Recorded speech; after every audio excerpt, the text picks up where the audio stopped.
택시 좀 불러주겠나? 70대 노인이 길바닥에 쓰러져 떨리는 목소리로 말했습니다. 지나가던 사람들은 모두 외면했어요. 그때 10살 도윤이 나타났죠. 할아버지, 괜찮으세요? 아이는 망설이지 않았어요.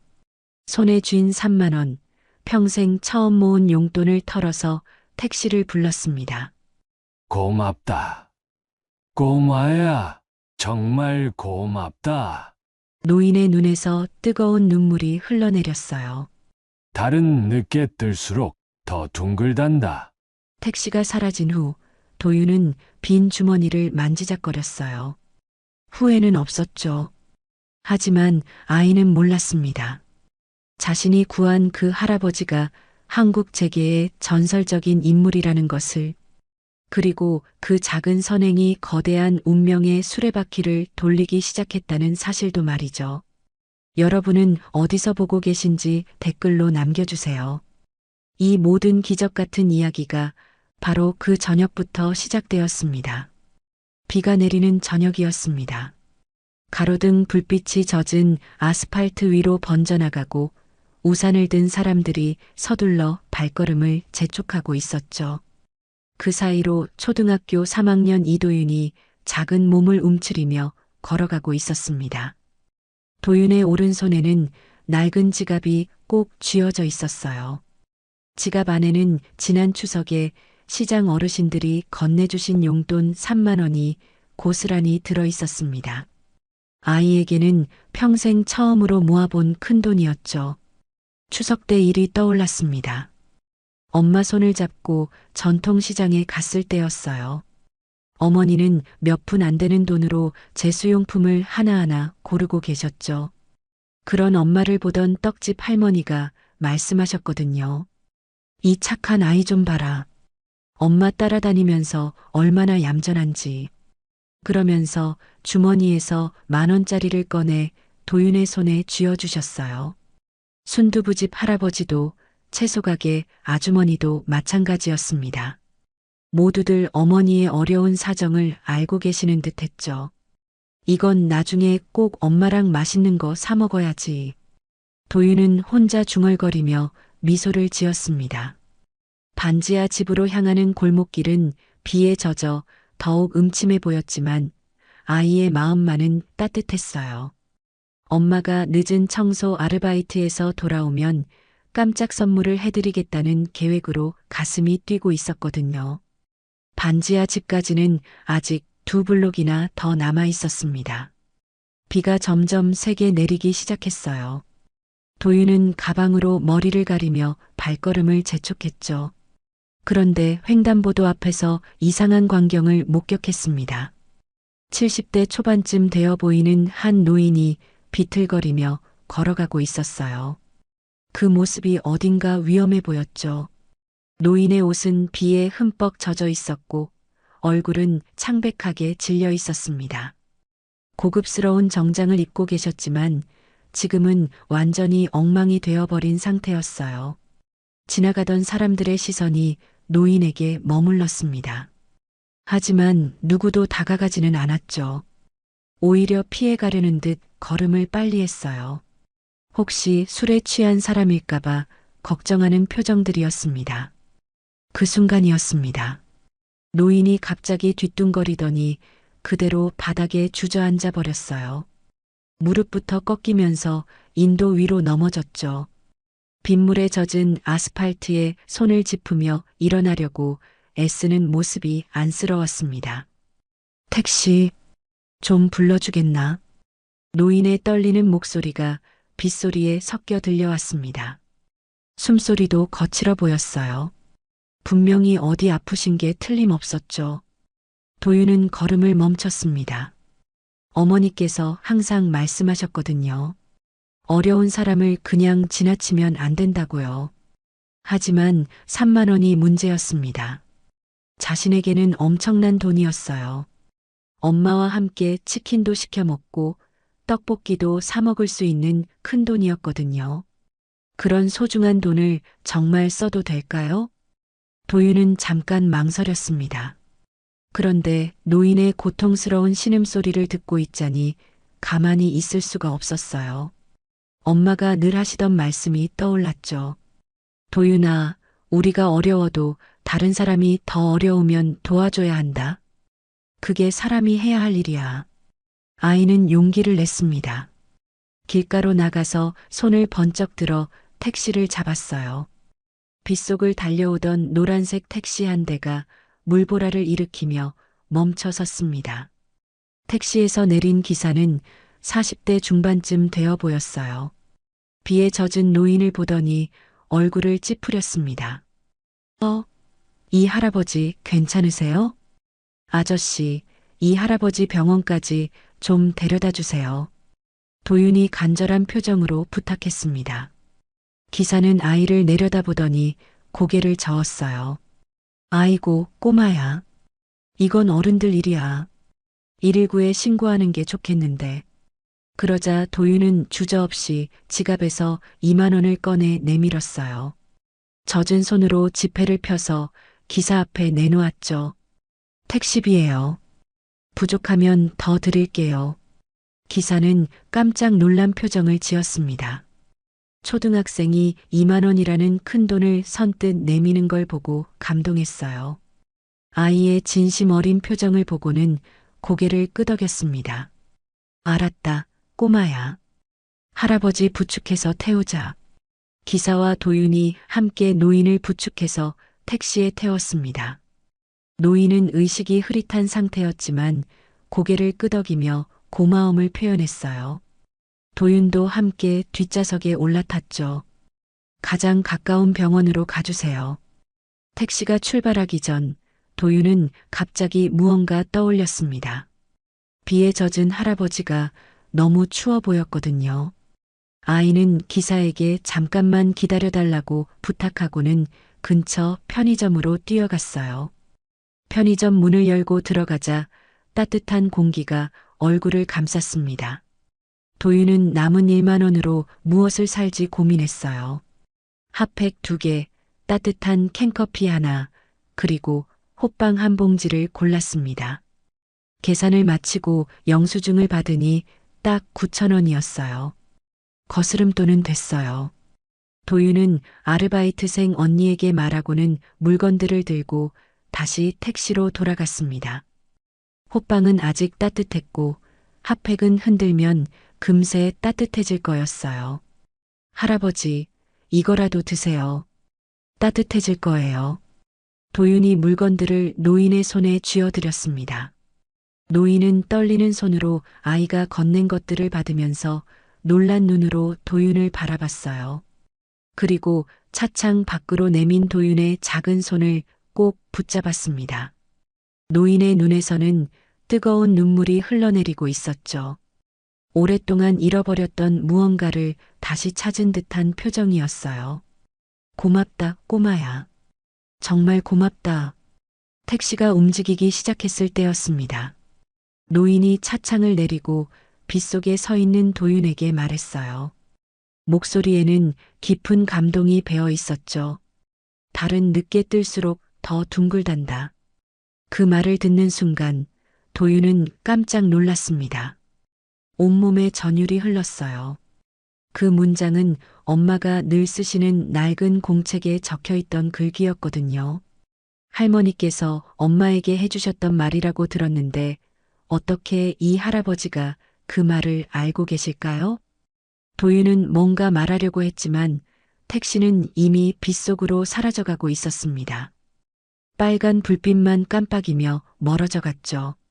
택시가 완전히 사라진 후 도윤은 빈 주머니를 만지작거리며 집으로 향했습니다. 3만 원은 모두 없어졌지만 이상하게도 마음은 한결 가벼웠어요. 오히려 뿌듯함이 가슴속에서 따뜻하게 번져나가고 있었죠. 비는 여전히 내리고 있었지만 도윤의 발걸음은 가벼워졌습니다. 엄마에게 오늘 있었던 일을 어떻게 설명해야 할지 고민하면서도 후회는 전혀 들지 않았어요. 집에 도착한 도윤은 젖은 옷을 벗으며 생각에 잠겼습니다. 할아버지는 무사히 병원에 도착하셨을까요? 그리고 엄마 공책에 적힌 그 문장을 어떻게 알고 계셨던 걸까요? 혹시 엄마와 어떤 인연이 있으신 분일까요? 아이는 알지 못했습니다. 자신의 작은 선행이 거대한 운명의 수레바퀴를 돌리기 시작했다는 것을, 그리고 그 할아버지가 한국의 거대한 기업을 일으킨 전설적인 인물이라는 것도 전혀 짐작하지 못했죠. 더구나 그분이 엄마와 깊은 인연이 있다는 사실은 꿈에도 몰랐습니다. 반지하 집안은 여전히 조용했습니다. 엄마는 아직 일에서 돌아오지 않으셨어요. 도윤은 따뜻한 물로 샤워를 하며 오늘의 일들을 되새겼죠. 그리고 마음 한구석에서는 알 수 없는 기대감이 솟아나고 있었습니다. 다음 날 아침이었습니다. 이나영은 새벽 5시에 눈을 떴어요. 반지하 창문으로 스며드는 희미한 빛이 방 안을 조금씩 밝혀주고 있었죠. 아들 도윤은 아직 깊은 잠에 빠져 있었습니다. 나영은 조용히 일어나서 화장대 앞에 앉았어요. 거울에 비친 자신의 모습이 어제보다 더 피곤해 보였습니다. 38살이라는 나이가 얼굴 곳곳에 새겨져 있었죠. 하지만 오늘만은 특별히 신경을 써서 화장을 했습니다. 식탁 위에는 각종 고지서들이 나뒹굴고 있었어요. 전기요금 고지서에는 빨간 글씨로 최종 납부 기한이 적혀 있었죠. 밀린 월세 독촉장도 함께 놓여 있었습니다. 나영은 그것들을 한데 모아서 서랍 안에 넣어두었어요. 도윤아, 엄마 일하러 간다. 아들에게 작은 소리로 말하고는 현관문을 조심스럽게 열었습니다. 오늘은 한세그룹에서 열리는 주주총회 청소 아르바이트를 하는 날이었어요. 일당이 꽤 괜찮았죠. 하루 일해서 받는 돈으로 밀린 전기요금을 낼 수 있을 거였습니다. 지하철역으로 향하는 길은 아직 어두웠어요. 새벽 공기가 차갑게 피부를 스쳤죠. 나영은 낡은 패딩 점퍼를 단단히 여미고 걸었습니다. 이런 일들을 시작한 지도 벌써 10년이 넘었어요. 처음에는 미용실 보조일만 했었는데 도윤이 자라면서 돈이 더 필요해졌거든요. 한세그룹 본사 건물에 도착했을 때는 아침 7시였습니다. 60층이 넘는 고층 빌딩이 하늘을 향해 치솟아 있었어요. 유리창마다 아침 햇살이 반사되어 눈부셨죠. 나영은 직원 출입구로 들어가서 신분증을 확인받았습니다. 청소업체에서 나온 현장 책임자를 만나기 위해 로비에서 기다리고 있었어요. 로비는 대리석으로 장식되어 있었고 천장까지 뻥 뚫린 공간이 압도적이었죠. 이런 곳에서 일하는 사람들은 얼마나 많은 돈을 벌까 하는 생각이 들었습니다. 그때 한 여성이 나영에게 다가왔어요. 30대 중반쯤 되어 보이는 날씬한 여성이었습니다. 정장을 깔끔하게 차려입었고 머리도 단정하게 묶어 올렸죠. 목에는 명품 목걸이가 반짝이고 있었어요. 이나영 씨죠? 저는 최서진입니다. 오늘 행사 책임자예요. 서진의 목소리는 차가웠습니다. 나영을 위아래로 훑어보는 눈빛에는 어딘가 무시하는 기색이 섞여 있었어요. 나영은 깍듯하게 인사를 드렸죠. 안녕하세요. 잘 부탁드립니다. 서진은 대충 고개를 끄덕이고는 서류를 나영에게 건넸어요. 청소 구역표와 주의사항이 적힌 종이었죠. 주주총회가 오후에 열리니까 그 전에 모든 청소가 끝나야 해요. 특히 VIP 통로 쪽은 완벽하게 해야 하고요. 나영은 서류를 꼼꼼히 읽어보았습니다. 담당 구역이 꽤 넓었어요. 회의실 여러 개와 복도, 화장실까지 포함되어 있었죠. 하지만 열심히 하면 충분히 할 수 있을 것 같았습니다. 혹시 다른 분들과 함께 하는 건가요? 아니요. 오늘은 나영 씨 혼자 해야 해요. 원래 2명으로 배정했는데 1명이 갑자기 못 온다고 하더라고요. 서진의 말에 나영은 조금 당황했어요. 혼자서 이 넓은 구역을 다 청소하기에는 시간이 빠듯할 것 같았거든요. 하지만 일당을 포기할 수는 없었죠. 열심히 하겠습니다. 나영은 청소용품을 가져와서 일을 시작했어요. 먼저 회의실부터 청소하기로 했습니다. 의자들을 하나씩 치우고 테이블을 깨끗하게 닦았죠. 바닥도 걸레질을 했습니다. 2시간 정도 지났을 때였어요. 나영이 복도를 청소하고 있는데 서진이 다시 나타났습니다. 이번에는 얼굴에 짜증이 가득했어요. 이나영 씨, 이게 뭐예요? 서진이 손에 든 서류를 나영 앞에 내밀었습니다. 청소 구역표였는데 처음에 받았던 것과 달랐어요. VIP 통로 부분이 빨간 펜으로 동그라미 쳐져 있었죠. VIP 통로는 가장 중요한 곳이에요. 그런데 왜 여기 청소를 안 했어요? 나영은 깜짝 놀랐습니다. 처음에 받은 서류에는 VIP 통로가 포함되어 있지 않았거든요. 분명히 확인했었는데 이상했어요. 죄송합니다. 제가 받은 서류에는 VIP 통로가 없었는데요. 무슨 소리예요? 처음부터 포함되어 있었잖아요. 나영 씨가 대충 본 거 아니에요? 서진의 목소리가 날카로워졌습니다. 주변에서 일하던 한세그룹 직원들이 시선을 돌렸어요. 나영은 얼굴이 빨갛게 달아올랐죠. 정말 죄송합니다. 지금 바로 하겠습니다. 나영은 서둘러 VIP 통로로 향했어요. 하지만 그곳은 이미 다른 청소업체에서 깨끗하게 정리를 해놓은 상태였습니다.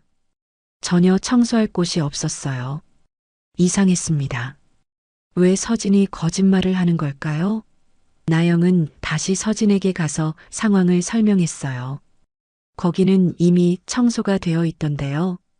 다른 업체에서 한 것 같습니다. 그럼 나영 씨가 늦게 간 거잖아요. 원래 제일 먼저 해야 할 곳인데. 서진은 계속 나영을 탓했습니다.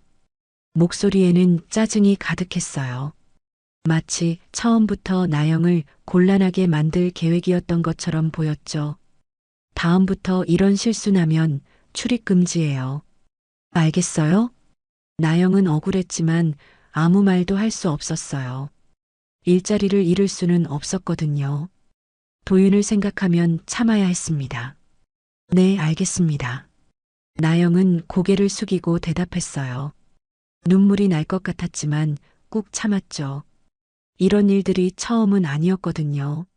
하지만 매번 당할 때마다 마음이 아팠습니다. 그때였습니다. 한 남성이 다가오는 소리가 들렸어요. 나영이 고개를 들어보니 60대 후반쯤 되어 보이는 경비원이었습니다. 얼굴에는 인자한 미소가 떠 있었어요. 안녕하세요. 저는 박만복입니다. 여기 경비원이에요. 만복의 목소리는 따뜻했습니다. 나영을 바라보는 눈빛도 친절했어요. 오랫동안 세상 풍파를 겪어온 사람만이 가질 수 있는 깊이가 있었죠. 안녕하세요. 나영이 작게 인사하자 만복은 주변을 둘러보았습니다. 서진은 이미 다른 곳으로 가버린 상태였어요. 아까 일 때문에 곤란하셨죠? 제가 다 봤어요. 만복의 말에 나영은 깜짝 놀랐습니다. 혹시 자신이 잘못한 게 맞나 하는 생각이 들었어요. 제가 실수한 게 맞나요? 아니에요. 내가 CCTV 좀 봤어. 뭔가 이상하더군. 만복은 나직한 목소리로 말했습니다. 오랫동안 이 건물에서 일하면서 별별 일들을 다 봐왔다는 듯한 표정이었어요. CCTV요? 최서진 씨가 서류를 바꿔치기 하는 거 다 찍혔어요. 처음에 나영 씨한테 준 서류에는 VIP 통로가 없었어. 그런데 나중에 다른 서류를 가져와서 문제 삼았거든. 나영은 입을 다물 수가 없었어요. 역시 자신의 기억이 맞았던 거였죠. 그런데 왜 서진이 그런 짓을 했을까요? 왜 그런 걸까요? 글쎄요. 아마 나영 씨를 내보내려는 계획인 것 같아. 요즘 외주업체들 사이에 경쟁이 심하거든. 자기네 업체 사람들만 쓰려고 하는 경우가 많아. 만복의 설명을 듣고 나영은 분노가 치밀었습니다. 자신이 성실하게 일하려고 했는데 처음부터 함정이었다는 거였죠. 그럼 어떻게 해야 하나요? 일단 오늘은 참으세요. 내가 증거를 정리해서 윗사람들한테 보고할 테니까. 이런 일들이 계속되면 안 되거든요. 만복의 말에 나영은 조금 안심이 되었어요. 세상에는 여전히 정의로운 사람들이 있다는 걸 느꼈죠. 정말 고맙습니다. 박만복 씨, 별 말씀을요. 우리 같은 서민들끼리 도와줘야죠. 만복은 따뜻하게 웃으며 자리를 떠났어요. 나영은 그의 뒷모습을 보면서 마음이 조금 따뜻해졌습니다. 하지만 여전히 불안했어요. 서진이 또 다른 트집을 잡을지도 모르거든요. 나영은 더욱 꼼꼼하게 청소를 계속했습니다. 점심시간이 되었을 때 나영은 구내식당 한 구석에서 혼자 김밥을 먹고 있었어요. 다른 직원들은 모두 친구들과 함께 식사를 하고 있었죠. 나영만 혼자였습니다. 그런 모습을 보던 만복이 다가와서 앉았어요. 혼자 드시네요. 네. 괜찮아요. 나영 씨는 어디 사세요? 반지하에 살아요. 아들과 둘이서요. 만복은 고개를 끄덕였습니다. 나영의 상황을 이해한다는 표정이었어요. 힘드시겠어요. 혼자 아이 키우면서 일까지 하시느라. 할 수 있어요. 아들을 위해서라면 뭐든지 할 수 있거든요. 나영의 목소리에는 강한 의지가 담겨 있었습니다. 어떤 어려움이 와도 포기하지 않겠다는 다짐이 느껴졌어요. 오후가 되자 주주총회가 시작되었습니다. 나영은 멀리서 그 모습을 지켜봤어요. 정장을 차려입은 사람들이 회의실로 들어가는 모습이 보였죠. 모두 여유롭고 자신감 넘치는 표정들이었습니다. 그때 서진이 다시 나타났어요. 이번에는 더욱 차가운 표정이었죠. 이나영 씨, 오늘 일은 여기까지예요. 내일부터는 오지 마세요. 네. 왜요? 오늘 실수 때문에 윗분들한테 지적받았어요. 다른 사람으로 교체하기로 했어요. 나영은 절망적이었습니다. 일당도 제대로 못 받게 생겼고 앞으로 올 일자리도 잃게 된 거였어요. 제발 한 번만 더 기회를 주세요. 안 돼요. 결정된 일이에요. 서진은 냉정하게 말하고는 돌아서 버렸습니다. 나영은 그 자리에 서서 어떻게 해야 할지 몰랐어요. 하지만 포기할 수는 없었습니다.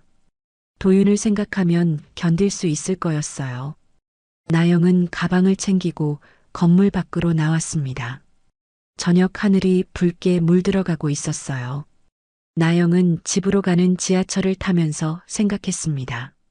내일부터 다른 일을 찾아야겠다고요. 아들에게는 아무 걱정 끼치지 않을 거라고 다짐했죠. 퇴근길 지하철은 붐볐습니다. 퇴근 시간에 러시아워였죠. 나영은 사람들 사이에 끼어서 흔들리며 서 있었어요. 마음도 몸처럼 이리저리 흔들리고 있었습니다. 한색그룹 건물을 나올 때까지만 해도 분노가 치밀었어요. 하지만 지금은 그보다는 막막함이 더 컸죠. 내일부터 뭘 해서 살아야 할까요? 도윤의 학용품비는 어떻게 마련하죠? 지하철에서 내려서 집으로 향하는 길이었습니다. 한강 다리를 지나야 했어요. 평소 같으면 그냥 지나쳤을 텐데 오늘은 발걸음이 멈춰졌습니다. 나영은 다리 난간 옆 벤치에 앉았어요. 한강이 검푸르게 흘러가고 있었죠. 대낮이었는데도 마음은 깊은 밤 같았습니다. 멀리 보이는 고층 빌딩들이 하늘을 향해 뻗어 있었어요. 그 안에서 일하는 사람들은 모두 행복할까요? 이제 진짜 그만해야 하나? 나영은 혼자 중얼거렸습니다. 10년 넘게 이런 일들을 전전하며 살았어요. 미용실 보조, 청소 아르바이트, 음식점 설거지까지. 하지만 갈수록 일자리는 줄어들고 경쟁은 치열해졌죠. 오늘 같은 일은 처음이 아니었어요. 몇 달 전에도 비슷한 일이 있었거든요. 호텔 청소 일을 하는데 갑자기 물건이 없어졌다고 했죠. 결국 나영이 의심받았고 일을 그만둬야 했습니다. 내가 뭘 잘못했길래. 눈물이 나려고 했지만 참았어요. 울면 더 비참해질 것 같았거든요. 대신 핸드폰을 꺼내서 구인 사이트를 들어가 봤죠. 하지만 마음에 드는 일자리는 없었습니다. 그때였어요. 뒤에서 누군가 뛰어오는 소리가 들렸습니다. 돌아보니 도윤이 헐떡거리며 달려오고 있었어요. 학교에서 막 돌아온 모습이었죠. 엄마, 왜 여기 있어요? 도윤은 나영 옆에 앉으며 거친 숨을 몰아쉬었어요. 학교 가방을 메고 있는 모습이 기특했습니다. 도윤아, 어떻게 여기서 엄마를 찾았어? 집에 갔는데 없어서요. 엄마가 힘들 때 항상 여기 오셨잖아요. 아이의 말에 나영은 가슴이 뭉클했어요. 도윤이 자신을 그렇게 잘 알고 있다는 게 고마우면서도 미안했죠. 엄마, 오늘 일 어땠어요? 나영은 어떻게 대답해야 할지 몰랐어요. 아이에게 걱정을 끼치고 싶지 않았거든요. 그냥 그랬어. 하지만 도윤은 눈치가 빨랐습니다. 엄마의 표정을 보고 무슨 일이 있었다는 걸 알았어요. 엄마, 혹시 누가 괴롭혔어요? 아니야. 괜찮아. 저 어제 할아버지 도와드릴 때요. 무서웠어요. 그런데 도와드리고 나니까 마음이 따뜻해졌거든요. 도윤의 순수한 말에 나영은 미소를 지었어요. 아이가 어른보다 훨씬 현명하다는 생각이 들었죠. 그때 도윤이 가방에서 무언가를 꺼냈습니다. 낡은 파일이었어요. A사 용지들이 몇 장 들어 있었죠. 엄마, 이거 혹시 필요할까봐. 나영이 파일을 받아보니 깜짝 놀랐어요. 그건 자신이 늘 습관처럼 복사해 두던 VIP 동선 사본이었습니다. 청소 일을 할 때마다 만약을 위해서 복사해 두던 거였어요. 도윤아, 이걸 어떻게? 엄마가 책상에 두신 거예요. 중요한 것 같아서 챙겨왔어요. 아이의 말에 나영은 감격했어요. 도윤이 이런 것까지 신경 써준다는 게 고마웠죠. 파일을 열어보니 오늘 아침에 받았던 청소 구역표의 원본이 들어 있었어요. 분명히 VIP 통로는 포함되어 있지 않았습니다. 이게 바로 증거였죠. 엄마, 어제 그 할아버지처럼 우리도 누군가 도와야 하잖아요. 도윤의 말에 나영은 눈시울이 뜨거워졌어요. 10살밖에 안 된 아이가 이런 말을 한다는 게 신기했죠. 어른들보다 훨씬 용기가 있었습니다. 도윤아, 엄마가 잘못한 게 아니면 당당해야 해요. 할아버지도 그렇게 말씀하셨어요. 할아버지가 뭐라고 하셨는데? 달은 늦게 뜰수록 더 둥글다고요. 나영은 깜짝 놀랐어요. 그 말은 돌아가신 어머니께서 항상 하시던 말씀이었거든요. 어려울 때마다 참고 견디면 결국 좋은 일이 생긴다는 뜻이었죠. 어떤 할아버지가 그런 말을 하셨어? 어제 도와드린 할아버지요. 택시에서 그렇게 말씀하시고 가셨어요. 나영은 이상했어요. 어떻게 모르는 사람이 돌아가신 어머니의 말씀을 알고 계실까요? 혹시 우연의 일치일까요? 하지만 지금은 그것보다 중요한 일이 있었어요. 오늘 당한 억울함을 그대로 넘길 수는 없었죠. 도윤의 말이 맞았습니다. 잘못한 게 없으면 당당해야 했어요. 도윤아, 엄마가 용기를 낼게. 정말요? 응. 내가 그렇게 용감한데 엄마가 겁먹으면 안 되지. 나영은 결심했어요. 이 증거를 가지고 한세그룹에 정식으로 문제를 제기하기로 했죠. 혼자서는 힘들겠지만 박만복 씨가 도와주실 거였습니다. 집에 돌아와서 나영은 밤늦게까지 고민했어요. 어떻게 하면 이 문제를 해결할 수 있을까요? 그냥 참고 넘어가는 게 편할 수도 있었죠. 하지만 이런 일들이 계속 반복되면 안 된다는 생각이 들었습니다. 도윤은 벌써 잠들어 있었어요. 아이의 평화로운 얼굴을 보면서 나영은 다짐했습니다. 아들에게 떳떳한 엄마가 되고 싶었어요. 새벽 4시였습니다. 나영은 조용히 일어나서 옷을 챙겨 입었어요. 손에는 VIP 동선 사본과 박만복 씨가 준 CCTV 사진이 들려 있었죠. 한세그룹 건물까지는 지하철로 1시간 반이 걸렸어요. 새벽 첫 차를 타고 갔습니다. 지하철 안에는 사람이 거의 없었어요. 나영 혼자만 있는 것 같았죠. 건물에 도착했을 때는 아직 어둠이 짙었어요. 하지만 일부 사무실에는 불이 켜져 있었습니다. 야근을 하는 사람들이 있는 모양이었죠. 나영은 감사실이 있는 층을 찾아갔어요. 박만복 씨가 알려준 곳이었습니다. 엘리베이터를 타고 올라가는 동안 가슴이 두근거렸어요.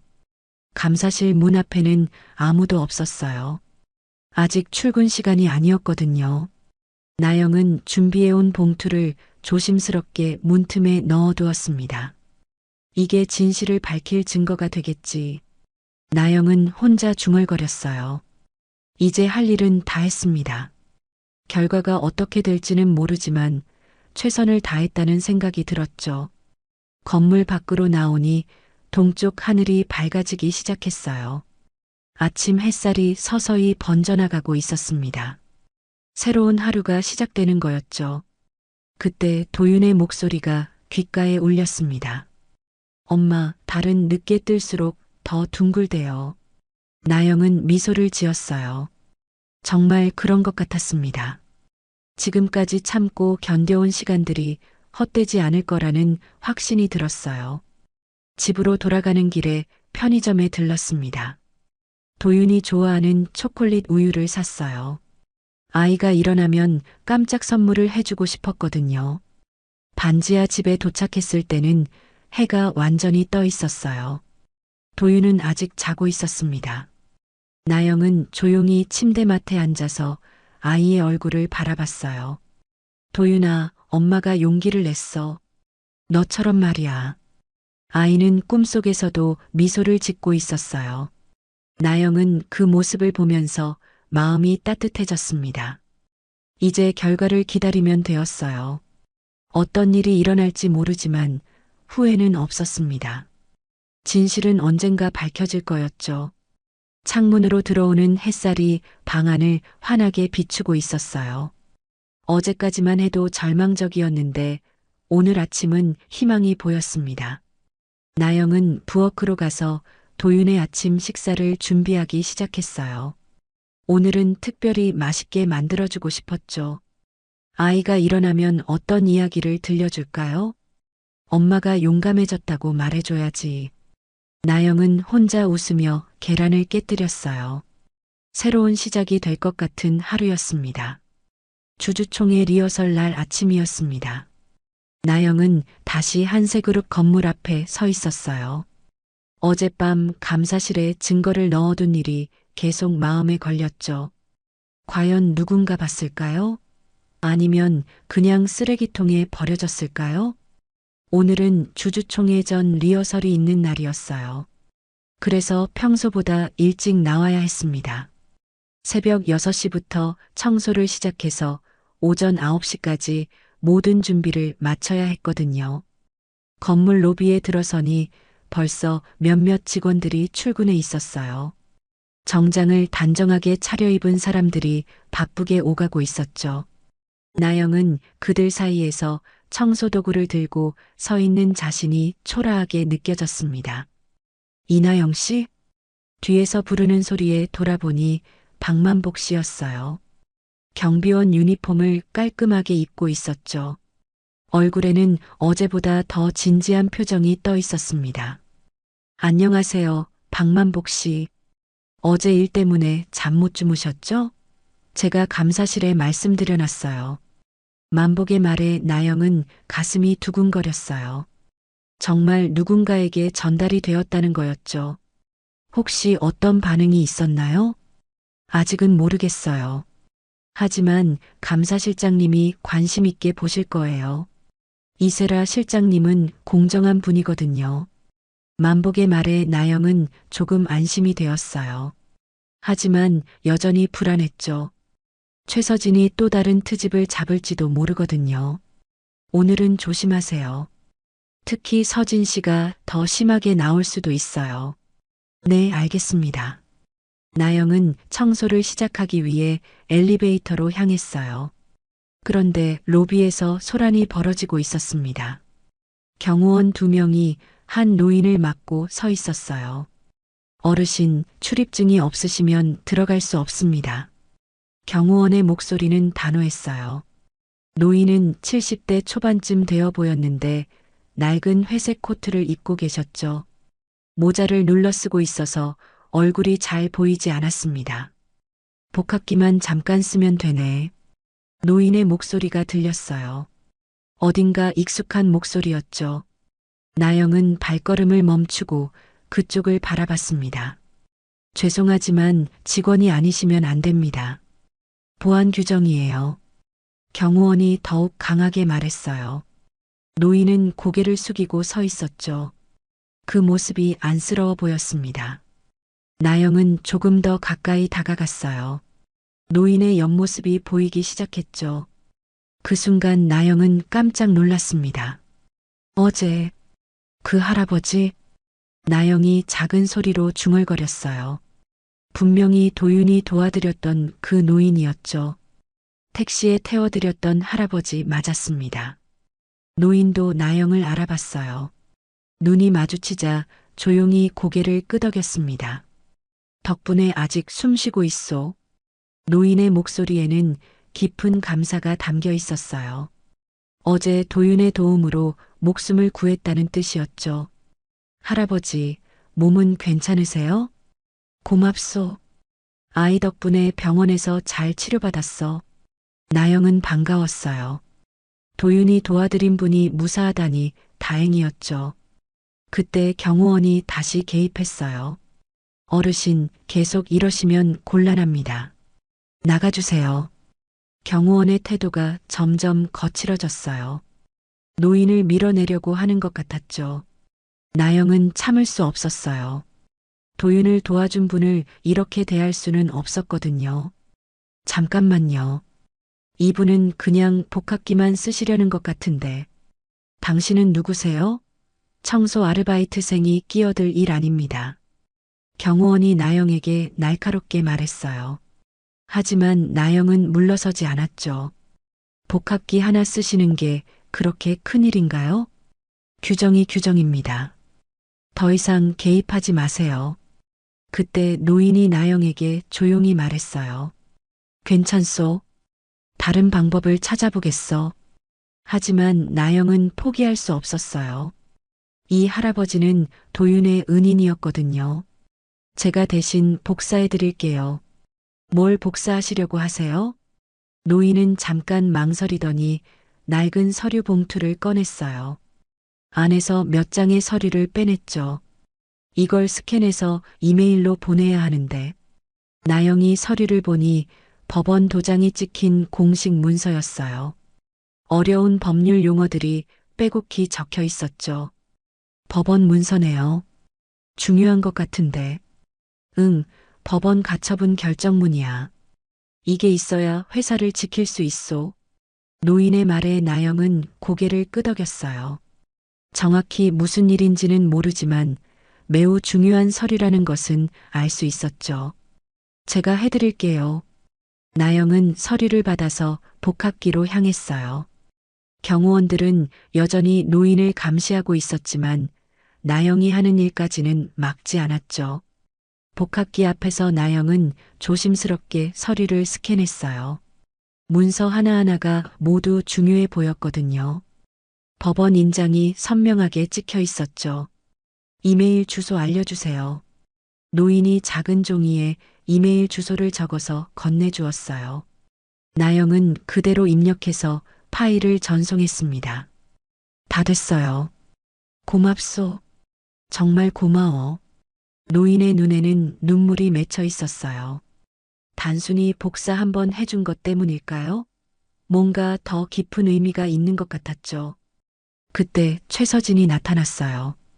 어제보다 더 차가운 표정이었죠. 나영이 노인과 함께 있는 모습을 보더니 눈살을 찌푸렸습니다. 이나영 씨, 뭐 하는 거예요? 아, 그냥 청소 일하러 온 거 아니에요? 왜 다른 일을 하고 있어요? 서진의 목소리는 짜증으로 가득했어요. 나영은 당황했죠. 죄송합니다. 복사 하나만 도와드렸어요. 누구 허락받고요? 당신이 뭔데 회사 시설을 마음대로 써요? 서진이 점점 목소리를 높였어요. 주변 사람들이 쳐다보기 시작했죠. 나영은 얼굴이 빨갛게 달아올랐습니다.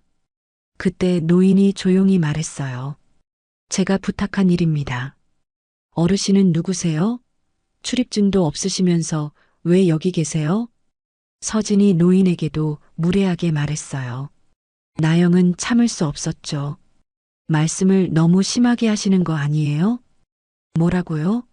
당신이 지금 저한테 대드는 거예요? 서진의 얼굴이 일그러졌어요. 완전히 화가 난 표정이었죠. 아니에요. 그냥 할아버지께 너무하신다고 생각해서 지금 당장 일 그만두고 나가요. 이런 식으로 할 거면 여기서 일할 필요 없어요. 서진이 소리쳤어요. 로비에 있던 사람들이 모두 이쪽을 쳐다봤죠. 나영은 굴욕감을 느꼈습니다.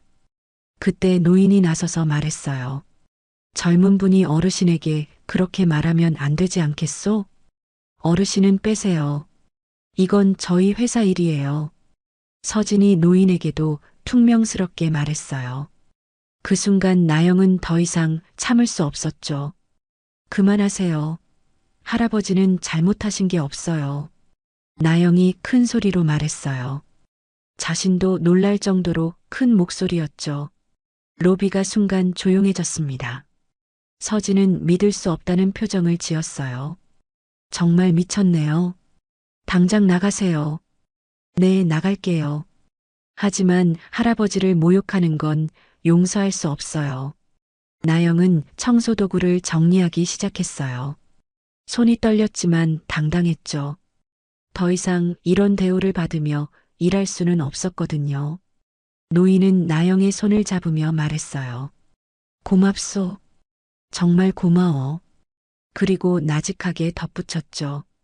이제 곧 모든 게 바뀔 거요. 나영은 무슨 뜻인지 몰랐어요. 하지만 노인의 눈빛에는 강한 의지가 담겨 있었죠. 건물 밖으로 나온 나영은 깊이 숨을 쉬었어요. 후회는 없었습니다. 오히려 속이 시원했죠. 그 순간 나영의 마음속에서 두 번째 선택의 불씨가 피어올랐습니다. 나도 이제 도망치지 말자. 도윤이 용감했던 것처럼 자신도 용감해지기로 했어요. 더 이상 억울한 일을 당하고만 있지 않겠다고 다짐했죠. 휴대폰에 문자가 왔어요. 박만복 씨에게서였죠. 감사실에서 연락 올 거예요. 조금만 더 힘내세요. 나영은 미소를 지었어요. 세상에는 여전히 정의로운 사람들이 있었죠. 그리고 자신도 그런 사람 중 하나가 되고 싶었습니다. 집으로 돌아가는 길에 나영은 생각했어요. 도윤에게 어떻게 설명해야 할까요? 하지만 걱정되지 않았죠. 아이가 자랑스러워할 거라는 확신이 있었거든요. 엄마가 용감해졌다고 말해줘야지. 나영은 발걸음을 재촉했어요. 집에서 좋은 소식을 기다리고 있을 아들을 만나고 싶었죠. 주주총회 전날 밤이었습니다. 한세그룹 본사 60층 부회장실에서는 불빛이 늦도록 켜져 있었어요. 한기문 부회장이 책상에 앉아서 전화 통화를 하고 있었죠. 네, 기자님. 맞습니다. 회장님은 건강이 악화돼 업무 불가능 상태예요. 한기문의 목소리는 걱정스러운 듯 했지만 눈빛에는 다른 계산이 숨어 있었어요. 59살의 나이에도 불구하고 여전히 야심으로 가득한 표정이었죠. 아니, 그런 얘기는 어디서 들으셨나요? 혹시 혼외 자식이 있다는 소문 말씀이신가요? 전화기 너머에서 기자의 목소리가 들렸어요. 한기문은 미소를 지으며 대답했습니다. 그런 일은 저희도 확인 중입니다. 하지만 가족 내부 문제가 있는 것 같기는 해요. 한기문은 계획적으로 루머를 퍼뜨리고 있었어요. 서인호 회장의 건강 악화설부터 시작해서 숨겨진 가족사까지 모든 것이 내일 주주총회를 앞두고 벌어진 일이었죠. 전화를 끊은 후 한기문은 창밖을 내려다봤어요. 서울의 야경이 화려하게 펼쳐져 있었습니다. 곧 모든 것이 자신의 것이 될 거라는 생각에 흥분이 되었어요. 책상 위에는 이사회 명단이 놓여 있었어요. 이미 과반수 이상의 이사들을 자신의 편으로 만들어 놨죠. 내일 주주총회에서 회장직을 승계받는 것은 시간 문제였습니다. 드디어 때가 왔군. 한기문은 혼자 중얼거렸어요. 30년 넘게 서인호 회장 밑에서 일하면서 기다려온 순간이었죠. 그 시각 반지하 집에서는 나영과 도윤이 저녁 식사를 하고 있었어요. 오늘 있었던 일 때문에 나영의 마음은 복잡했습니다. 엄마, 오늘 일은 어땠어요? 도윤이 밥을 먹으며 물어봤어요. 나영은 어떻게 대답해야 할지 고민했죠. 좀 힘들었어. 또 누가 괴롭혔어요? 아이의 순수한 질문에 나영은 마음이 아팠어요. 10살짜리가 이런 걱정을 해야 한다니. 괜찮아. 엄마가 해결할 거야. 나영은 아이에게 걱정을 끼치고 싶지 않았어요. 하지만 마음 한구석에서는 불안이 자라고 있었죠. 저녁 8시쯤 나영이 설거지를 하고 있을 때였어요. 창밖에서 이상한 소리가 들렸습니다. 차 한 대가 골목 입구에 서 있었어요. 나영은 커튼 사이로 살짝 내다봤어요. 검은색 승용차였는데 번호판이 보이지 않았죠. 불빛도 꺼져 있어서 더욱 수상했습니다. 차는 10분 정도 그 자리에 있다가 사라졌어요. 나영은 이상하다고 생각했지만 별다른 조치를 취하지 않았죠. 다음 날 아침이었습니다. 나영이 도윤을 학교에 보내려고 현관문을 열었을 때 바닥에 작은 쪽지 하나가 떨어져 있었어요. 뭐지? 나영은 쪽지를 집어들었어요. 컴퓨터로 출력한 것 같은 글씨였죠. 아들 학교 조심해라. 그 순간 나영의 온몸에 소름이 돋았어요. 누군가 자신과 도윤을 감시하고 있다는 뜻이었죠. 어제 본 검은 차와 연결되는 것 같았습니다. 엄마, 왜 그래요? 도윤이 걱정스러운 표정으로 물어봤어요. 나영은 재빨리 쪽지를 주머니에 넣었죠. 아무것도 아니야. 어서 학교 가자. 하지만 마음은 전혀 평온하지 않았어요. 혹시 도윤에게 무슨 일이 생기는 건 아닐까요? 학교까지 데려다 주는 길에 나영은 계속 주변을 살폈어요. 혹시 따라오는 사람이나 차가 있는지 확인했죠. 다행히 이상한 건 없었습니다. 엄마, 오늘 일찍 올 거죠? 응, 꼭 일찍 올게. 나영은 도윤과 헤어진 후 한세그룹으로 향했어요. 오늘은 주주총회가 열리는 날이었죠. 어제 최서진에게 해고당했지만 박만복 씨가 부탁한 일이 있었습니다. 한세그룹 건물 앞에서 만복을 만났어요. 평소보다 훨씬 심각한 표정이었죠. 나영 씨, 큰일 났어요. 무슨 일이세요? 부회장이 회장님에 대한 나쁜 소문을 퍼뜨리고 있어요. 오늘 주주총회에서 회장직을 빼앗으려고 하는 것 같아. 만복의 말에 나영은 놀랐어요. 그렇다면 어제 복사를 도와드린 할아버지와 관련이 있는 일일까요? 그런데 저한테 왜? 나영 씨가 어제 도와주신 분이 바로 서인호 회장님이에요. 나영은 깜짝 놀랐어요. 도윤이 도와드린 할아버지가 한세그룹의 회장이었다는 거였죠. 정말요? 네. 그분이 어제 가처분 결정문을 보낸 덕분에 법적으로 대응할 수 있게 됐어요. 만복은 손에서 봉투 하나를 꺼냈어요. 안에는 컴퓨터 출력물들이 들어 있었죠. 이건 서버 접근 로그예요. 최서진이 언제 어떤 파일을 수정했는지 다 기록되어 있어. 나영이 서류를 보니 복잡한 숫자들과 시간이 적혀 있었어요. 전문적인 내용이라 이해하기 어려웠죠. 이걸 감사실장 이세라 씨에게 전달해 주세요. 이게 마지막 열쇠예요. 만복의 말에 나영은 고개를 끄덕였어요. 하지만 마음 한구석에서는 두려움이 자라고 있었죠. 혹시 위험한 일은 아닐까요? 어제 저희 집에 협박 쪽지가 왔거든요. 나영이 주머니에서 쪽지를 꺼내 보여줬어요. 만복의 얼굴이 굳어졌습니다. 역시 그들이 움직이기 시작했군요. 그들이요? 한기문 부회장 쪽 사람들이에요. 나영 씨가 중요한 증인이라는 걸 알고 있는 거죠. 만복의 설명에 나영은 더욱 불안해졌어요. 자신과 도윤이 위험에 빠진 건 아닐까요? 두려워도 법은 우리 편을 들어줄 겁니다. 만복이 나영의 어깨를 가볍게 두드리며 말했어요. 그의 목소리에는 확신이 담겨 있었죠. 하지만 조심하세요. 특히 아드님 주변을 잘 살피시고. 나영은 고개를 끄덕였어요. 도윤의 안전이 가장 중요했죠. 감사실은 한세그룹 본사 45층에 있었어요. 나영은 엘리베이터를 타고 올라가면서 긴장했습니다. 과연 이세라 실장이 자신의 말을 믿어줄까요?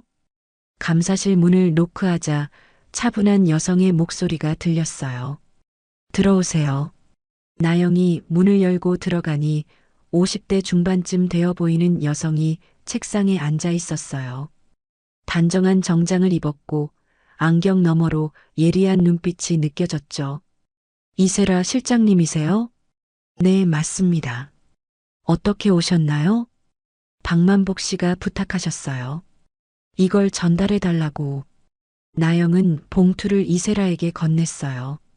이세라는 침착하게 봉투를 받아서 내용물을 확인했죠. 서버 접근 로그군요. 어떻게 구하신 건가요? 박만복 씨가 준비하셨어요.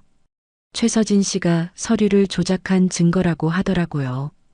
이세라는 고개를 끄덕이며 서류를 자세히 살펴봤어요. 그러더니 나영을 바라봤죠. 혹시 다른 증거도 있나요? 나영은 가방에서 VIP 동선 사본을 꺼냈어요. 며칠 전에 도윤이 챙겨준 그 서류였죠. 이것도 있어요. 원본 청소 구역표예요. 이세라의 눈빛이 번뜩였어요. 모든 퍼즐이 맞춰지는 것 같았죠. 이제 확실해졌네요. 감사합니다. 그런데 혹시 위험한 일이 생길까요? 협박을 받고 있거든요. 나영이 걱정스럽게 물어봤어요. 이세라는 잠깐 생각하더니 대답했죠. 오늘 주주총회가 끝나면 모든 게 해결될 겁니다. 조금만 더 견뎌주세요. 나영은 안심이 되었어요. 이세라의 말에는 확신이 담겨 있었거든요. 감사실을 나온 나영은 도윤의 학교로 향했어요. 아이가 무사한지 확인하고 싶었죠. 학교 앞에서 기다리는 동안 나영은 생각했어요. 정말 모든 게 해결될까요? 그리고 도윤이 도와드린 할아버지가 그렇게 큰 분이었다니. 운명이라는 게 정말 있는 건가? 나영은 혼자 중얼거렸어요. 도윤의 작은 선행이 이렇게 큰 일로 이어질 줄 누가 알았을까요? 곧 도윤이 학교에서 나왔어요. 아이의 환한 미소를 보니 나영의 마음도 따뜻해졌죠. 엄마, 일찍 왔네요. 응, 약속했잖아. 나영은 도윤의 손을 꼭 잡고 집으로 향했어요. 오늘 밤이 지나면 모든 것이 달라질 거라는 예감이 들었죠. 한세그룹 본사 2층 대강당이었습니다. 연간 주주총회가 열리는 곳이었죠. 300여 명의 주주들과 임직원들이 자리를 가득 메우고 있었어요. 무거운 긴장감이 회장 전체를 감돌고 있었습니다. 단상 위에는 임시 의장석이 마련되어 있었어요. 한기문 부회장이 정장을 단정하게 차려입고 앉아 있었죠. 얼굴에는 자신감이 가득했습니다.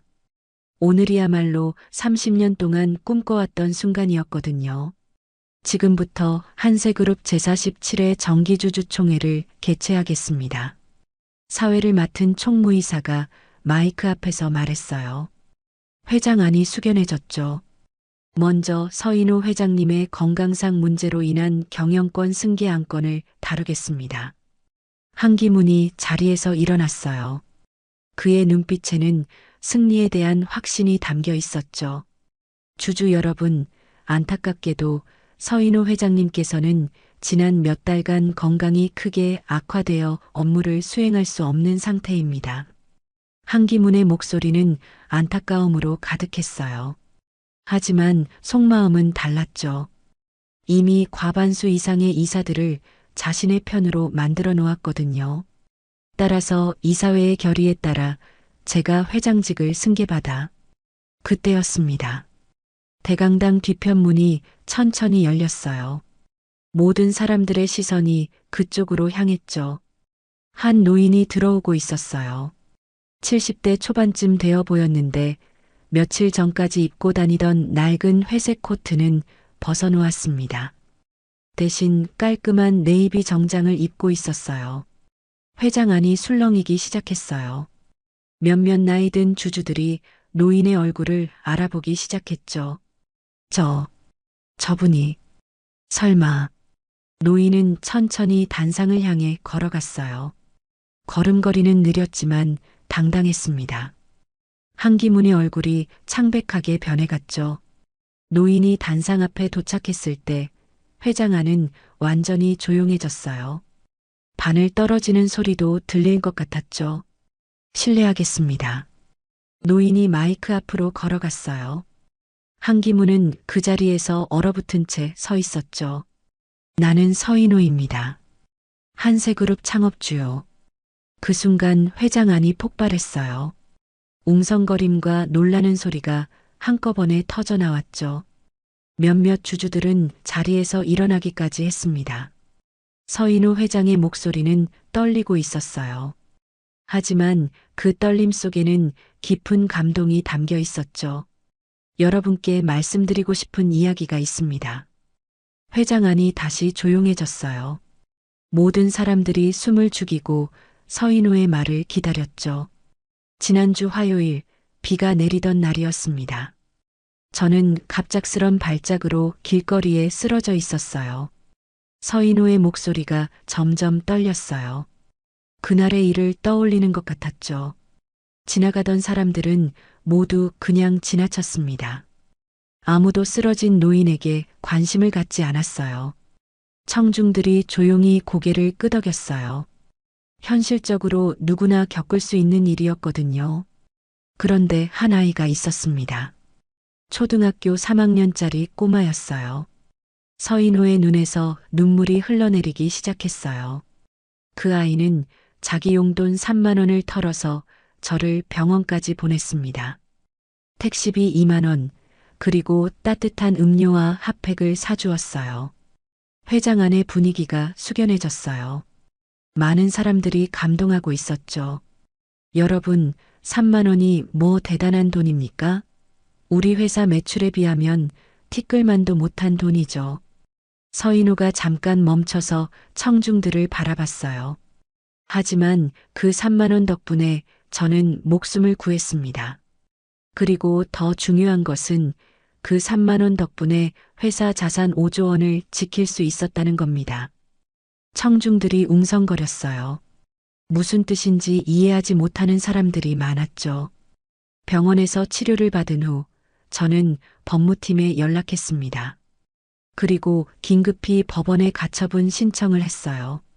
서인호가 주머니에서 서류를 꺼냈어요.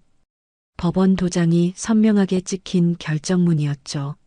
한기문 부회장이 제 부재 중에 불법적으로 회사 자산을 처분하려는 계획을 세웠다는 정보를 입수했거든요. 한기문의 얼굴이 완전히 하얗게 변했어요. 식은땀이 이마에 맺히고 있었죠. 그때 회장 뒤편에서 이세라 감사실장이 일어났어요. 손에는 두꺼운 파일을 들고 있었죠. 회장님 말씀이 맞습니다. 저희가 확인한 바에 따르면 이세라가 단상으로 올라왔어요. 그리고 마이크 앞에 섰죠. 한기문 부회장은 지난 3개월간 회장님의 부재를 틈타서 불법적인 자산 처분 계획을 세웠습니다. 이세라가 서류들을 들어 보였어요. 이것은 서버 접근 로그입니다. 부회장이 언제 어떤 파일을 수정했는지 모두 기록되어 있어요. 청중들이 술렁였어요. 상황이 급반전되고 있었죠. 또한 외주업체 직원에 대한 부당한 대우와 증거 조작 시도도 확인되었습니다. 이세라가 또 다른 서류를 꺼냈어요. 이것은 청소업체 직원 이나영 씨가 제출한 원본 청소 구역표입니다. 최서진 책임자가 의도적으로 서류를 바꿔치기 한 증거예요. 회장 안이 시끌벅적해졌어요. 한기문은 그 자리에서 어찌할 바를 모르고 있었죠. 서인호가 다시 마이크 앞으로 나왔어요. 그 아이 이름은 이도윤입니다. 10살짜리 꼬마가 보여준 용기 덕분에 우리 회사가 살아남을 수 있었어요. 서인호의 목소리가 떨렸어요. 그 아이의 어머니 이나영 씨도 마찬가지입니다. 불의에 맞서 용기를 보여주셨어요. 청중들이 박수를 치기 시작했어요. 감동적인 이야기였거든요. 이사회 의장님. 서인호가 이사회 의장을 바라봤어요. 긴급 의안을 상정하겠습니다. 한기문 부회장의 직무정지와 관련 조사를 요구합니다. 이사회 의장이 고개를 끄덕였어요. 찬성하시는 분은 손을 들어주시기 바랍니다. 회장 안에 거의 모든 사람들이 손을 들었어요. 반대하는 사람은 거의 없었죠. 가결되었습니다. 한기문 부회장은 즉시 직무정지됩니다. 한기문은 그 자리에서 무너져 내렸어요. 30년간의 꿈이 한순간에 산산조각이 났죠. 서인호가 다시 마이크 앞으로 나왔어요. 여러분, 저는 오늘 깨달았습니다. 회사는 사람으로 시작해서 사람으로 끝난다는 것을요. 청중들이 조용히 듣고 있었어요. 돈이 아니라 사람이 중요합니다. 이도윤 같은 아이들이 잘할 수 있는 세상을 만드는 것이 우리의 책임이에요. 박수가 터져 나왔어요. 뜨거운 박수였죠. 이제 회사는 진정한 사람 중심 경영을 시작할 겁니다. 약자도 존중받는 회사를 만들겠습니다. 서인호의 선언에 회장 안이 뜨거운 박수로 가득 찼어요. 하지만 한기문은 아직 포기하지 않았어요. 그의 눈빛에는 복수심이 타오르고 있었죠. 이렇게 끝날 수는 없었습니다. 주주총회가 끝난 후 서인호는 혼자 회장실에 앉아 있었어요. 창밖으로는 서울의 야경이 펼쳐져 있었죠. 도윤아, 고마워. 서인호는 혼자 중얼거렸어요. 그 아이가 없었다면 오늘의 승리도 없었을 거였죠. 하지만 마음 한구석에서는 불안감이 자라고 있었어요. 한기문이 가만히 있을 리 없었거든요. 반드시 반격이 있을 거였습니다. 서인호는 전화기를 들어서 박만복에게 연락했어요. 만복 씨, 이나영 모자 보안을 강화해 주세요. 앞으로 며칠이 고비가 될 것 같습니다. 알겠습니다, 회장님. 만복의 목소리에는 확신이 담겨 있었어요. 하지만 둘 다 알고 있었죠. 진짜 싸움은 이제부터 시작이라는 것을. 한기문은 이미 다음 수를 준비하고 있었어요. 오늘의 굴욕은 반드시 되갚을 거였죠. 그리고 그 시작은 이나영 모자가 될 거였습니다. 밤이 깊어가고 있었어요. 하지만 한세그룹을 둘러싼 진짜 전쟁은 이제 막 시작되었죠. 주주총회가 끝난 지 사흘이 지났습니다. 한세그룹 본사 최고층에 있는 회장실은 오랜만에 주인을 되찾았어요. 서인호 회장이 넓은 책상 앞에 앉아서 서류들을 정리하고 있었죠. 창밖으로는 서울의 전경이 한눈에 내려다 보였어요. 높은 빌딩들 사이로 한강이 유유히 흘러가고 있었죠. 서인호는 잠시 일손을 멈추고 그 풍경을 바라봤습니다. 지난 며칠간 많은 일들이 있었어요. 한기문 부회장은 즉시 해임되었고 검찰 수사도 시작되었죠. 최서진도 마찬가지로 업무에서 배제되었습니다. 하지만 서인호의 마음에는 여전히 풀리지 않은 의문이 남아 있었어요. 그때 비서가 노크를 했습니다. 회장님, 이나영 씨와 도윤 군이 도착하셨습니다. 들어오라고 하세요. 잠시 후 나영과 도윤이 회장실에 들어왔어요. 나영은 평소보다 단정하게 옷을 차려입었고 도윤은 학교 교복을 입고 있었죠. 둘 다 긴장한 표정이었습니다. 안녕하세요. 나영이 깍듯하게 인사했어요. 도윤도 작은 목소리로 인사를 드렸죠. 고마워, 두 분 다. 앉으시오. 서인호가 소파를 가리키며 말했어요. 나영과 도윤은 조심스럽게 자리에 앉았죠. 서인호는 이들을 바라보며 복잡한 감정을 느꼈어요. 도윤의 순수한 눈빛과 나영의 강인한 모습이 어딘가 낯익었거든요. 먼저 사과부터 드리고 싶소. 나영 씨가 그런 일을 당하도록 방치한 것에 대해서요. 아니에요. 괜찮습니다. 나영이 손사래를 쳤어요. 하지만 서인호는 진심으로 미안해하고 있었죠. 앞으로 이런 일이 없도록 제도를 바꾸겠소. 약한 사람들이 부당한 대우를 받지 않도록 말이요. 서인호의 말에 나영은 고개를 끄덕였어요. 그의 진심이 느껴졌거든요. 도윤아. 서인호가 아이를 부르며 말했어요. 네, 할아버지. 너 덕분에 할아버지가 살았다. 정말 고맙구나. 도윤은 수줍게 웃으며 고개를 숙였어요. 그때 서인호가 무언가 떠올린 듯 책상 서랍을 열었어요. 안에서 작은 상자 하나를 꺼냈죠. 혹시 이 펜던트를 본 적 있소? 서인호가 상자를 열자 작은 은색 펜던트가 나왔어요. 예쁜 하트 모양이었는데 뒷면에 Y, N 이라는 글자가 새겨져 있었죠. 나영이 그것을 보는 순간 얼굴이 하얗게 변했어요. 손으로 목을 만지작거리더니 놀란 표정을 지었죠. 도윤아, 내 목걸이 어디 갔지? 나영이 아들에게 물어봤어요. 도윤도 목을 만져보더니 당황했습니다. 없어졌네요. 언제 떨어뜨렸지? 이게 바로 그 목걸이 아닐까요? 서인호가 펜던트를 나영에게 보여줬어요. 나영은 자세히 보더니 고개를 끄덕였죠. 맞아요. 도윤이가 어릴 때부터 차고 다니던 거예요. 어디서 구했소? 돌아가신 어머니께서 주셨어요. 제가 태어났을 때 병원에서 함께 있던 거라고 하시더라고요. 서인호의 얼굴이 굳어졌어요. 뭔가 중요한 단서를 찾은 것 같았죠. 혹시 어머님 성함이 어떻게 되시오? 윤민정이에요. 왜 그러세요? 그 순간 서인호는 벼락을 맞은 것 같았어요. 온몸이 떨리기 시작했죠. 윤민정. 20년 전 미용실에서 일하던. 네, 맞아요. 어머니가 젊었을 때 미용실 견습생이셨어요. 나영의 대답에 서인호는 더 이상 말을 할 수 없었어요. 눈에서 눈물이 흘러내리기 시작했죠. 회장님, 괜찮으세요? 나영이 걱정스럽게 물어봤어요. 서인호는 손수건으로 눈물을 닦으며 진정하려고 했죠. 미안하오. 잠시 감정이 복받쳐서. 서인호는 자리에서 일어나서 창가로 갔어요. 잠시 마음을 진정시킨 후 다시 돌아왔죠. 나영 씨, 혹시 유전자 검사를 해볼 의향이 있소? 유전자 검사요? 나영이 놀란 표정을 지었어요. 갑작스러운 제안이었거든요.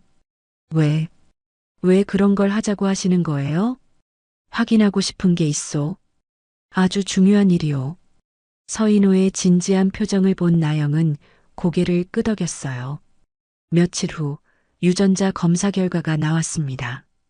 서인호는 결과지를 받아들고 오랫동안 바라봤어요. 손이 떨리고 있었죠. 99.9% 일치 부녀 관계. 그 글자가 선명하게 적혀 있었어요. 서인호는 결과지를 가슴에 안고 눈물을 흘렸습니다. 민정아, 미안하다. 혼자 중얼거리는 서인호의 목소리는 떨리고 있었어요. 다음 날 서인호는 다시 나영과 도윤을 불렀습니다. 이번에는 회장실이 아닌 조용한 카페에서 만났어요. 결과가 나왔소. 서인호가 봉투에서 서류를 꺼냈어요. 나영은 긴장한 표정으로 그것을 받아봤죠. 서류를 보는 나영의 얼굴이 점점 창백해졌어요. 손이 떨리기 시작했죠. 이게 정말인가요? 20년 전 나는 미용실 견습이던 윤민정과 사랑했소. 하지만 사회적 시선과 현실의 벽 때문에 헤어질 수밖에 없었지. 서인호의 목소리가 떨렸어요. 그때 그녀가 임신했다는 걸 나중에야 알았소. 하지만 이미 늦었지. 그녀는 혼자서 아이를 낳고 키웠던 거야. 나영의 눈에서 눈물이 흘러내렸어요. 그 아이가 바로 당신이요, 나영 씨. 아버지. 나영이 작은 소리로 중얼거렸어요. 평생 한 번도 불러본 적 없는 호칭이었죠. 미안하오. 정말 미안해. 서인우가 나영의 손을 잡으며 말했어요. 평범하게 살고 싶었어요. 그냥 평범하게요. 나영이 눈물을 흘리며 말했어요. 어머니도 그렇게 말씀하셨어요. 아이만큼은 평범하게 살게 해달라고. 이제라도 바로잡자. 늦게 뜬 달이라도 함께 보면 되지 않나? 서인호의 말에 나영은 고개를 끄덕였어요. 할아버지, 그럼 엄마가 정말 할아버지 딸이에요? 도윤이 순진한 표정으로 물어봤어요. 그렇단다, 도윤아. 너는 내 손자고. 서인우가 도윤을 안으며 말했어요. 아이의 따뜻한 체온이 느껴졌죠. 그날 이후 세 사람의 만남이 시작되었어요. 매주 일요일마다 함께 시간을 보냈죠. 처음에는 어색했지만 점점 가족의 정이 생겨났습니다. 서인우는 나영과 도윤에게 새 집을 마련해 주었어요. 더 이상 반지하에서 살 필요가 없었죠. 하지만 나영은 갑작스런 변화를 원하지 않았어요. 천천히 해요. 급하게 바뀌면 도윤이도 혼란스러울 거예요. 나영의 신중한 태도에 서인우는 감동했어요. 아이를 먼저 생각하는 모성애가 느껴졌거든요. 도윤도 서서히 할아버지와 친해졌어요. 서인우는 손자에게 많은 것을 가르쳐주고 싶었죠. 하지만 가장 중요한 건 도윤이 가진 순수한 마음이었어요. 도윤아, 내가 보여준 용기가 모든 걸 바꿔놓았구나. 저는 그냥 도와드리고 싶었을 뿐이에요. 아이의 순박한 대답에 서인우는 웃음을 지었어요. 어느 일요일 저녁이었습니다. 세 사람이 한강공원을 산책하고 있었어요. 석양이 강물에 반사되어 아름다웠죠. 엄마, 할아버지, 우리 정말 가족이 된 거죠? 도윤이 두 사람의 손을 잡으며 물어봤어요. 그렇지, 도윤아. 우리는 이제 진짜 가족이야. 나영이 아들의 머리를 쓰다듬으며 말했어요. 피보다 깊은 시간을 나누는 거지. 서인호의 말에 세 사람은 서로를 바라보며 웃었어요. 하지만 여전히 해결되지 않은 문제들이 남아 있었어요. 한기문의 복수와 회사 내부의 갈등들이 기다리고 있었죠. 진짜 평화는 아직 오지 않은 것 같았습니다. 서인호는 알고 있었어요. 앞으로도 많은 어려움이 있을 거라는 것을. 하지만 이제는 혼자가 아니었죠. 가족이 있었습니다. 우리가 함께라면 뭐든 할 수 있을 거야. 서인우가 혼자 중얼거렸어요. 그의 마음에는 새로운 희망이 자라고 있었죠. 달이 떠오르고 있었습니다. 정말로 늦게 뜬 달이었지만 그 어느 때보다 둥글고 밝았어요. 세 사람은 그 달빛 아래서 새로운 시작을 다짐했습니다. 하지만 한기문은 아직 포기하지 않았어요. 어둠 속에서 복수를 계획하고 있었죠.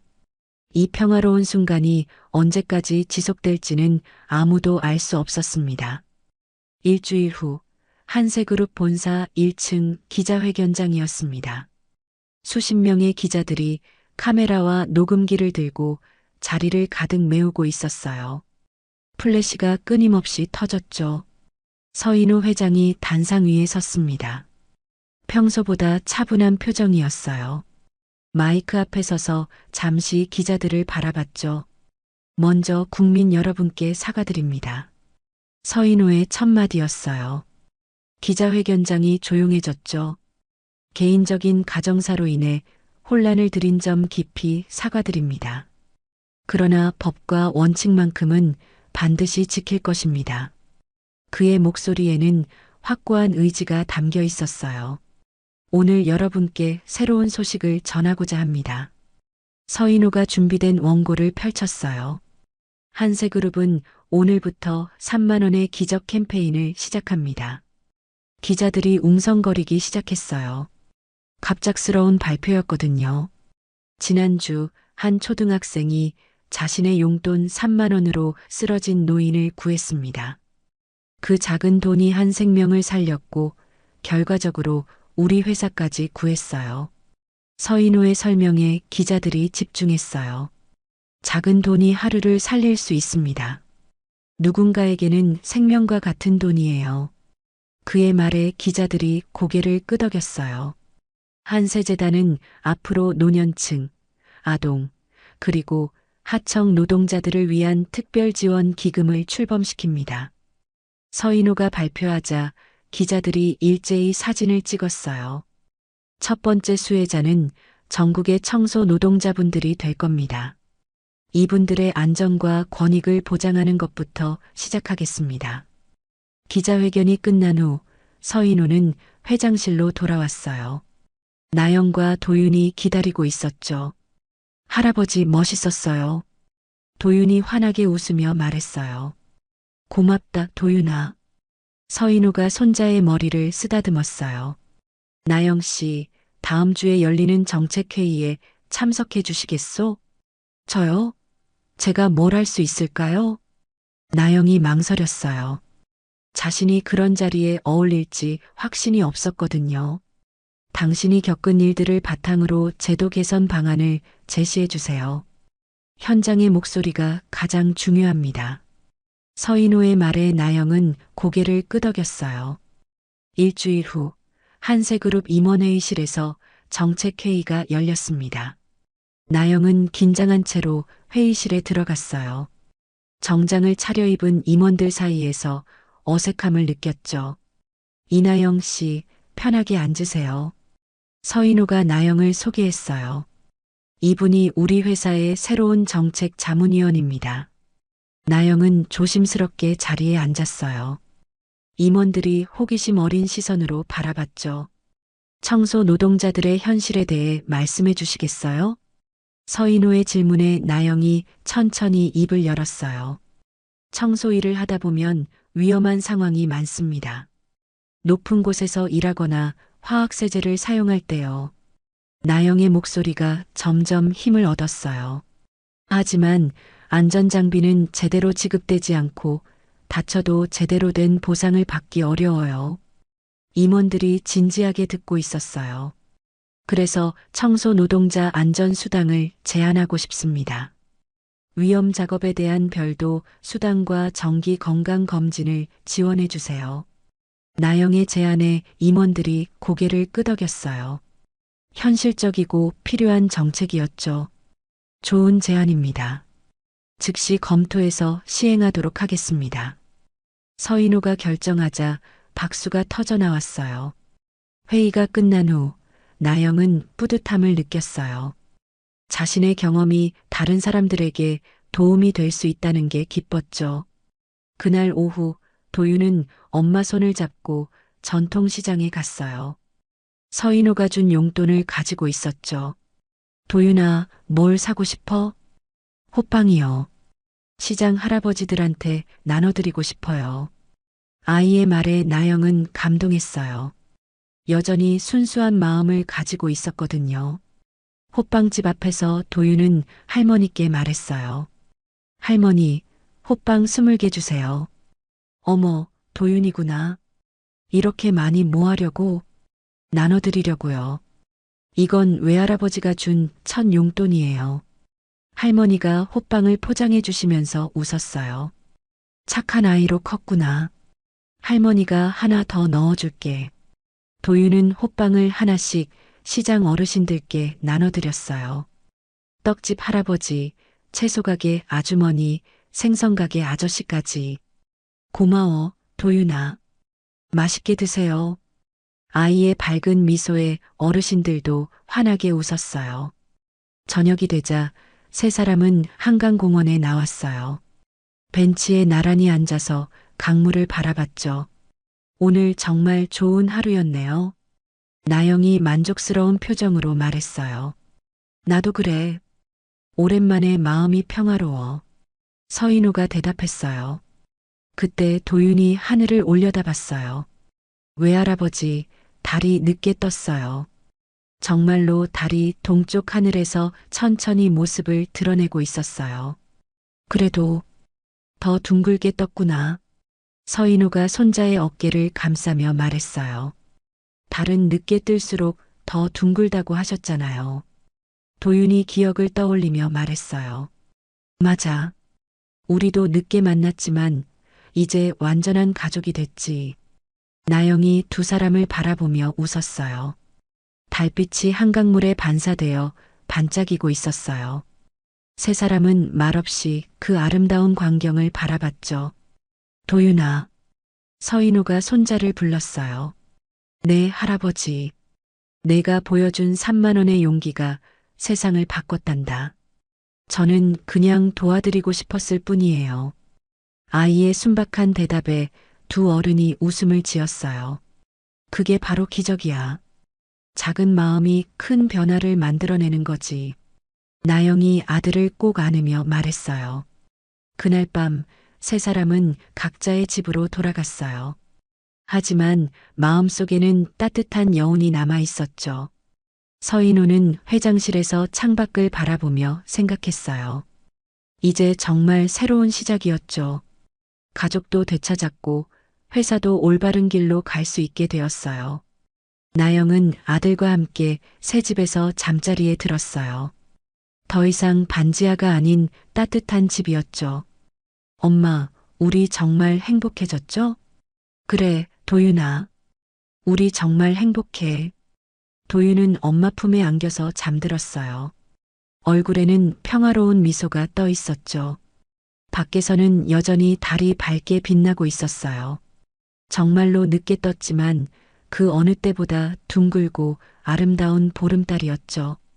3만 원으로 시작된 기적은 이제 막 시작이었어요. 작은 선행이 만들어낸 변화의 물결이 더 많은 사람들에게 퍼져나갈 거였죠. 세상은 여전히 어렵고 복잡했지만 이제 희망이 있었어요. 도윤 같은 아이들이 자라고 있고 나영 같은 어른들이 용기를 내고 있으니까요. 그리고 무엇보다 가족이 있었어요.